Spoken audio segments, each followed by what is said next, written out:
Hello नमस्कार साथियों। आज देखिए हम लोग का टॉपिक है वैदिक सभ्यता। ठीक है, क्या पढ़ने वाले हैं? वैदिक सभ्यता के बारे में। इसका कार्यकाल कब से कब तक है? तो 1500 ईसा पूर्व से 600 ईसा पूर्व के बीच। ठीक है, वैदिक सभ्यता का समय कब से कब तक है? तो 1500 ईसा पूर्व से 600 ईसा पूर्व के बीच। ठीक है, देखिए वेद शब्द का अर्थ क्या होता है? ज्ञान। क्या होता है? ज्ञान होता है। ठीक है, भारतीय परंपरा में वेदों को अपौरुषेय कहा गया है। क्या कहा गया है? अपौरुषेय कहा गया है। ये जो है कि क्वेश्चन बनता है। ठीक है, तो भारतीय परंपरा में वेदों को अपौरुषेय कहा गया है। कालांतर में वेद व्यास ने इस ज्ञान को संकलित कर लिया। किसने किया संकलित? वेद व्यास ने। ठीक है, वेद को क्या कहा जाता है? श्रुति भी कहा जाता है। ठीक है, क्या कहा गया है? श्रुति कहा गया है। ऋग्वेद, यजुर्वेद तथा सामवेद को वेद त्रयी या त्रयी कहा गया है। ये काफी बार प्रश्न पूछा गया है कि वेद त्रयी या त्रयी क्या होता है। तो ऋग्वेद, यजुर्वेद तथा सामवेद तीनों को मिलाकर क्या कहते हैं? वेद त्रयी या त्रयी कहा गया है। ठीक है, और यहाँ पर देखिए जो है कि ये प्रश्न बनता है अपौरुषेय वाला, कि भारतीय परंपरा में वेदों को क्या कहा गया है? अपौरुषेय कहा गया है। और किसे श्रुति कहा गया है? तो वेदों को श्रुति कहा गया है। ठीक है, तो यहाँ पर आगे देखते हैं। ऋग्वेद में 10 मंडल। कितने मंडल हैं? 10 मंडल तथा 1028 सूक्त हैं। ऋग्वेद में कितने मंडल हैं? 10 मंडल, 1028 सूक्त। काफी बार परीक्षाओं में पूछा गया है। दूसरे से सातवें मंडल तक को वंश मंडल कहा जाता है। अगर आपसे प्रश्न पूछे कि वंश मंडल कब से कब तक है, तो दूसरे से सातवें मंडल तक को क्या कहा जाता है? वंश मंडल कहा जाता है। यह प्रश्न ये भी बन सकता है कि दूसरे से सातवें मंडल तक को क्या कहा गया है? तो वंश मंडल कहा गया है। ठीक है, भारतीय साहित्य में वेद सर्वाधिक प्राचीन है। वेद क्या है? सर्वाधिक प्राचीन है। और ये कितने प्रकार के हैं? 4 प्रकार के। कौन कौन से हैं? ऋग्वेद, सामवेद, यजुर्वेद, अथर्ववेद। ठीक है, इनको याद कर लेंगे। कौन से 4 वेद हैं? ऋग्वेद, सामवेद, यजुर्वेद, अथर्ववेद। ठीक है, वेदों में सर्वाधिक महत्वपूर्ण ऋग्वेद है। ठीक है, कौन सा है? सर्वाधिक महत्वपूर्ण कौन सा है? ऋग्वेद है। और अगर सर्वाधिक प्राचीन की भी बात करेगा तो भी ऋग्वेद माना जाता है। ठीक है, तो यहाँ पर दो प्रश्न बन सकता है कि वेदों में सर्वाधिक महत्वपूर्ण वेद कौन सा है? तो ऋग्वेद है। सर्वाधिक प्राचीन वेद कौन सा है? तो ऋग्वेद है। ठीक है, और आगे देखिए दिया है, वर्ण शब्द का सर्वप्रथम उल्लेख ऋग्वेद में मिलता है। अब ये प्रश्न साफ साफ बन गया कि वर्ण शब्द का उल्लेख किस वेद में है? तो ऋग्वेद में है। वर्ण शब्द का उल्लेख किस वेद में है? ऋग्वेद में है। ऋग्वेद में वर्ण शब्द रंग के अर्थ में तथा कहीं कहीं व्यवसाय चयन के अर्थ में प्रयोग हुआ है। ठीक है, अब देखिए यहां से दो प्रश्न। कौन कौन से? देखिए यहां पर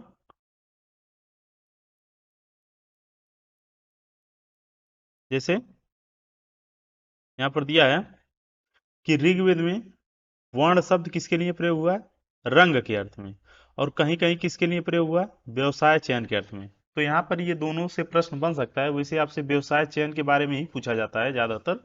ठीक है, तो वर्ण शब्द का कहाँ पर प्रयोग किया गया है? तो व्यवसाय चयन के रूप में किया गया है। ठीक ना, अर्थ में।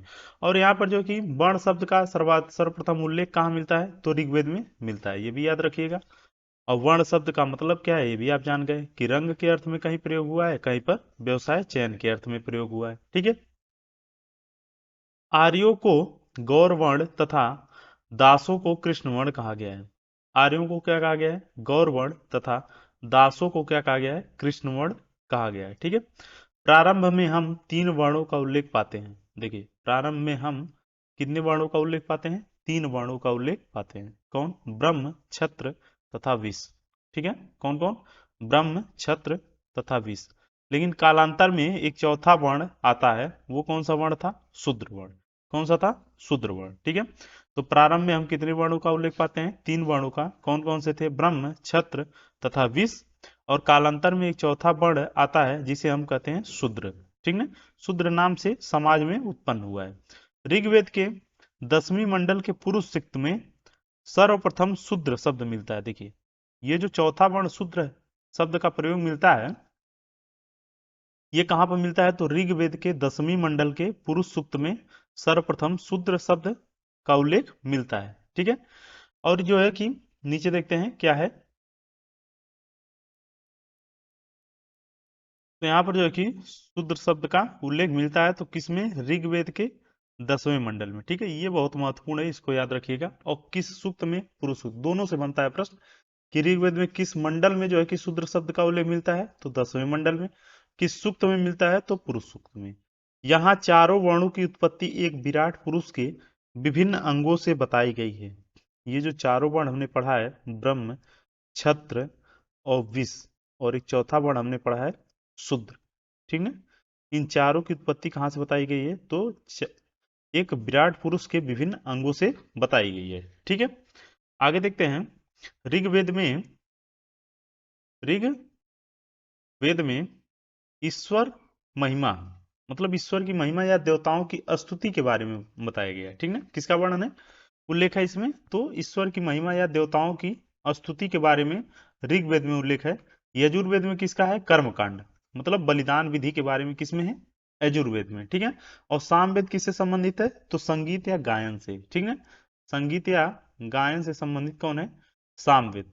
और अथर्ववेद में किसका वर्णन मिलता है, तो औषधियों के संबंध में। ठीक ना, तो ये भी याद रखेंगे, इससे भी प्रश्न बनता है मिला करके। ठीक है, कि ऋग्वेद में किसका वर्णन है, तो ईश्वर महिमा, देवताओं की स्तुति का। यजुर्वेद में कर्मकांड, बलिदान विधि का। सामवेद में संगीत या गायन का। और अथर्ववेद में औषधियों का विस्तृत उल्लेख मिलता है। ठीक है, एक बहुत महत्वपूर्ण युद्ध हुआ था, 10 राग युद्ध, जिसको जानते हैं जिस नाम से, 10 राग युद्ध। ठीक है,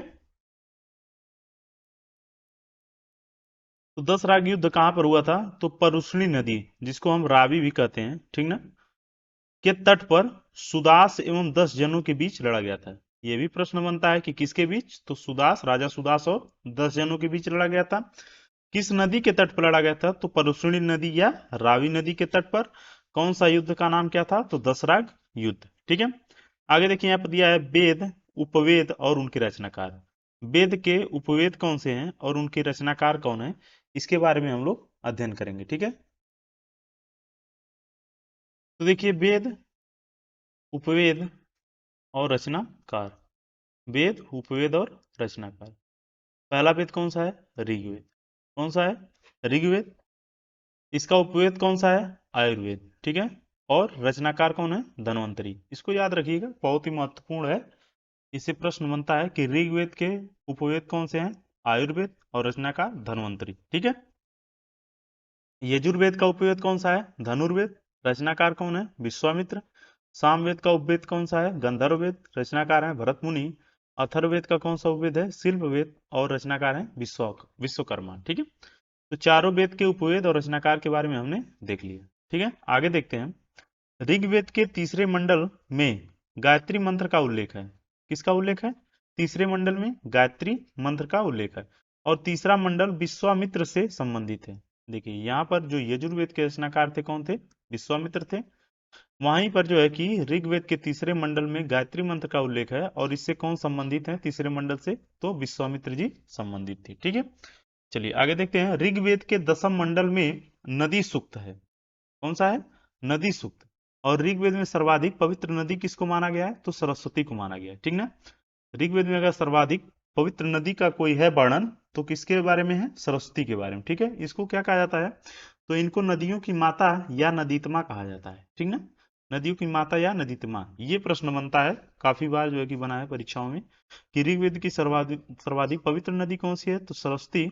और उसको क्या उपनाम दिया गया है, तो नदियों की माता या नदीतमा दिया गया है। ठीक है, यहाँ पर देखते हैं, ऋग्वेद के ऋचाओं के पढ़ने वाले ऋषि को होर्त कहा जाता है। ये बहुत महत्वपूर्ण, देखिए यहाँ पर भी वेरी वेरी इंपॉर्टेंट है ये।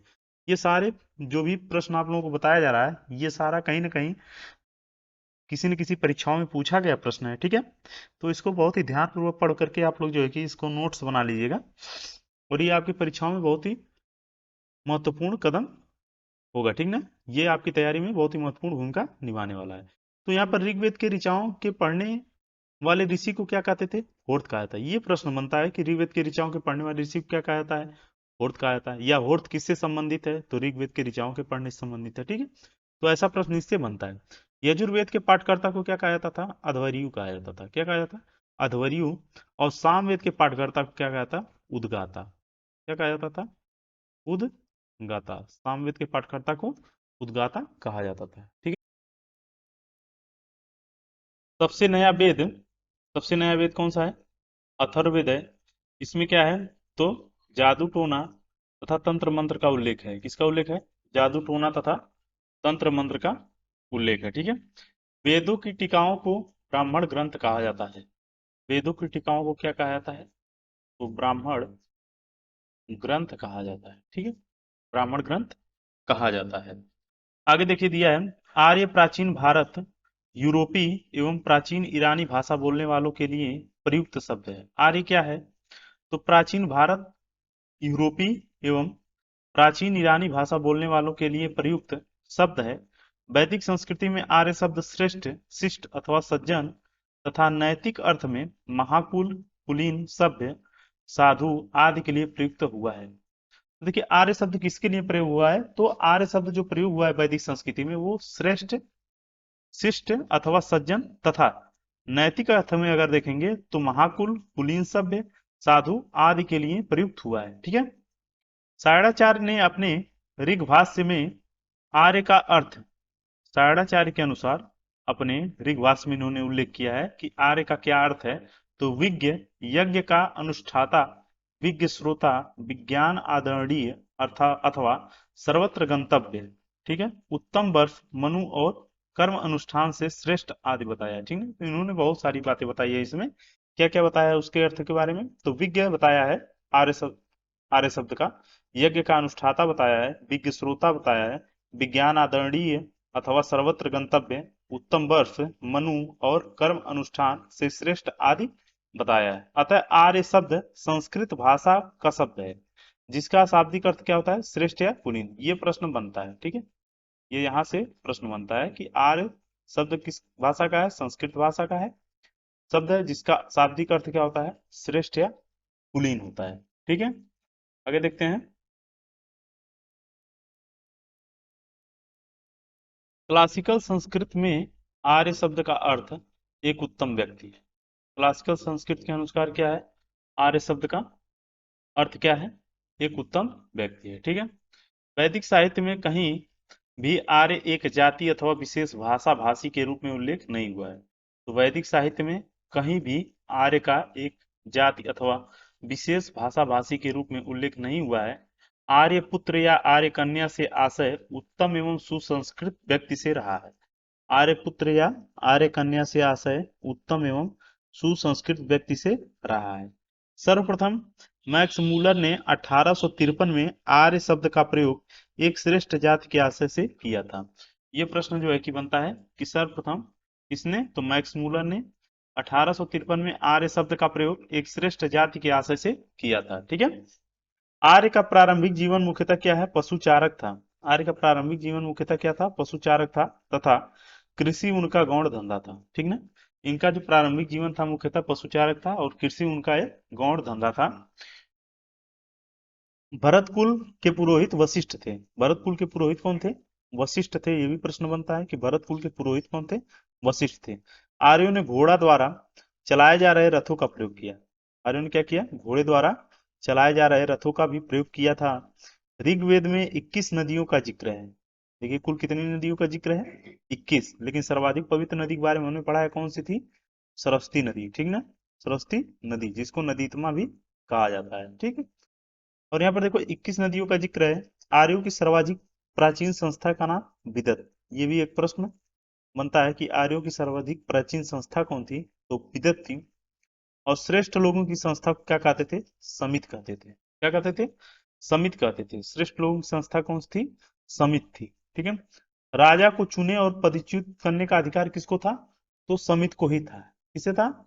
समित को था। ठीक है।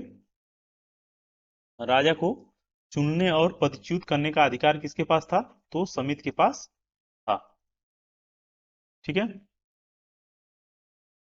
आगे देखते हैं। ऋग्वैदिक काल में पुलिस को उग्र, ये शब्द पूछे जाते हैं कि उग्र शब्द किसके लिए प्रयोग हुआ है ऋग्वैदिक काल में, या अस्पष्ट शब्द किसके लिए प्रयोग हुआ है, या सामूल्य शब्द किसके लिए प्रयोग हुआ है। तो ये सब जानिएगा कि पुलिस के लिए, जो आज हम लोग पुलिस कहते हैं, उसके लिए उस समय क्या शब्द यूज होता था? उग्र। गुप्तचर के क्या लिए होता था? अस्पष्ट। ऊनी कपड़े के लिए क्या शब्द प्रयोग होता था? सामूल्य कहते थे। ठीक है। और तंबाकू का ज्ञान वैदिक काल के लोगों को नहीं था। ये बहुत ही महत्वपूर्ण है कि क्या वैदिक काल के लोगों को तंबाकू का ज्ञान था? तो नहीं था। इंद्र ऋग वैदिक काल के सबसे प्रतापी देवता थे। अगर सबसे प्रतापी देवता की बात करें तो इंद्र थे, जिन्हें क्या कहा जाता था? किला तोड़ने वाला कहा गया है। ठीक है, इंद्र को कौन सी उपाधि दी गई है? किला तोड़ने वाला। ऋग्वेद में इंद्र का सर्वाधिक 250 बार उल्लेख मिलता है। अगर ये प्रश्न आ जाए कि ऋग्वेद में सर्वाधिक बार किसका उल्लेख हुआ है, तो इंद्र का सर्वाधिक बार उल्लेख हुआ है। उत्तर वैदिक काल के सर्वाधिक प्रतापी देवता कौन थे? प्रजापति थे। शूद्रों के देवता को क्या कहा जाता था? पूषण कहा जाता था, जो पशुओं से भी संबंध थे। तो शूद्रों के देवता कौन थे? पूषण थे, जो पशुओं से भी संबंध थे। ठीक है, आश्रम व्यवस्था का सर्वप्रथम उल्लेख छांदोग्य उपनिषद में मिलता है। ये प्रश्न बनता है कि आश्रम व्यवस्था का उल्लेख है किस उपनिषद में है? तो छांदोग्य उपनिषद में। ठीक है, राजा का प्रमुख सलाहकार कौन होता था? पुरोहित होता था। आर्यों के मनोरंजन के मुख्य साधन थे कौन कौन से? संगीत, रथ दौड़, घुड़दौड़। संगीत था, रथ दौड़ था, घुड़दौड़ था, ध्रुव क्रीड़ा थी। ठीक है, ध्रुव क्रीड़ा, ध्रुव क्रीड़ा ऋग्वेद में। ठीक है, तो ये सब जो है कि क्या थे? ध्रुव क्रीड़ा, ये सब मनोरंजन के मुख्य साधन थे। ठीक है, ऋग्वेद में नाई को वक्ता कहा जाता। अभी हमने पढ़ा है ऊपर कि पुलिस को उग्र कहा जाता था। ठीक है, ऊनी कपड़े को सामुल्य कहा जाता था। ठीक है, गुप्तचर को अस्पष्ट कहा जाता था। तो उसी प्रकार से यहाँ पर नाई को क्या कहा जाता था? तो नाई को वक्ता कहा जाता था। क्या कहा जाता था? वक्ता कहा जाता था। वैदिक काल में राजा अपनी जनता से जो कर वसूल करते थे उसे बलि कहते थे। मतलब जो राजा के द्वारा कर लिया जाता था उसे हम क्या कहते थे वैदिक काल में? बलि कहते थे। ठीक है, तो ये भी बन सकता है कि बलि क्या है? तो ऋग वैदिक वैदिक काल में जो है कि राजा से जनता द्वारा वसूले जाने वाला कर। ठीक है, या जनता द्वारा राजा द्वारा जनता से वसूले जाने वाले कर को ऋग वैदिक काल में क्या कहा जाता था? तो बलि कहा जाता था। सर्वप्रथम कर लगाने की प्रथा उत्तर वैदिक काल में शुरू। कब शुरू हुई? उत्तर वैदिक काल में। मगध में निवास करने वाले लोगों को अथर्ववेद में व्रत कहा गया। देखिए, ये भी एक शब्द आ गया कि व्रत शब्द क्या है? तो व्रत क्या है? मगध में निवास करने वाले लोगों को अथर्ववेद में, किस वेद में कहा गया है? अथर्ववेद में क्या कहा गया है? व्रत कहा गया है। क्या कहा गया है? व्रत कहा गया है। ठीक है, चलिए आगे देखते हैं। वैदिक आर्यों का मुख्य भोजन, वैदिक आर्यों का मुख्य भोजन दूध और उसके उत्पाद थे। मतलब वैदिक आर्य जो मुख्य रूप से भोजन करते थे दूध और उससे संबंधित बने उत्पादों से करते थे। ठीक है, जौ के सत्तू को दही में मिलाकर करव नामक खाद्य पदार्थ बनाया जाता था। अब करव शब्द का क्या मतलब है? कि जौ के सत्तू को दही में मिलाकर जो पदार्थ बनाया जाता था उसी को क्या कहा जाता था? करव कहा जाता था। ठीक है, ऋग वैदिक आर्यों में बढ़ईगिरी, कुम्हार, बुनकर, चर्मकार, रथकार, स्वर्णकार आदि के बारे में मालूम था, परंतु उस समय लोहारगिरी की जानकारी नहीं मिलती। तो अगर ये प्रश्न बन जाए कि ऋग्वैदिक काल आर्यों में क्या क्या था, तो बढ़ईगिरी थी, कुम्हार थे, बुनकर थे, चर्मकार थे, रथकार थे, स्वर्णकार थे। इन सब के बारे में जानकारी मिलती है, लेकिन लोहारगिरी के बारे में जानकारी नहीं मिलती है। परंतु अगर उत्तर वैदिक काल में हम आएंगे तो लोहे की जानकारी आर्यों को हो गई। अभी देखिए प्रश्न बन जाएगा ना कि लोहे की जानकारी किस काल में हुई? तो उत्तर वैदिक काल में। किस काल में हुई? उत्तर वैदिक काल में। ठीक है, ऋग वैदिक काल में इनको लोहे की जानकारी नहीं थी। ठीक है, चलिए आगे देखते हैं। हो गई थी। अथर्ववेद में सभा समिति, सभा तथा समिति को प्रजापति की दो पुत्री के समान माना गया है। किस वेद में माना गया? अथर्ववेद में। ये प्रश्न बनेगा कि सभा और समिति को प्रजापति की दो पुत्रियां किस वेद में कहा गया है? तो अथर्ववेद में कहा गया है। ठीक ना, अथर्ववेद को क्या कहा जाता था? ब्रह्म वेद भी कहा जाता था। ठीक है, अथर्ववेद को ब्रह्म वेद भी कहा जाता था। तो ये हम लोग जो है कि वैदिक सभ्यता से संबंधित कुछ महत्वपूर्ण प्रश्नों को जो विभिन्न परीक्षाओं में पूछे गए हैं उनको हम लोगों ने पढ़ा, उनके बारे में जानकारी की। अब अगले वीडियो में जो है कि अगले टॉपिक से इतिहास के जो भी महत्वपूर्ण प्रश्न होंगे महाजनपद काल के संबंधित उसको हम लोग पढ़ेंगे। धन्यवाद।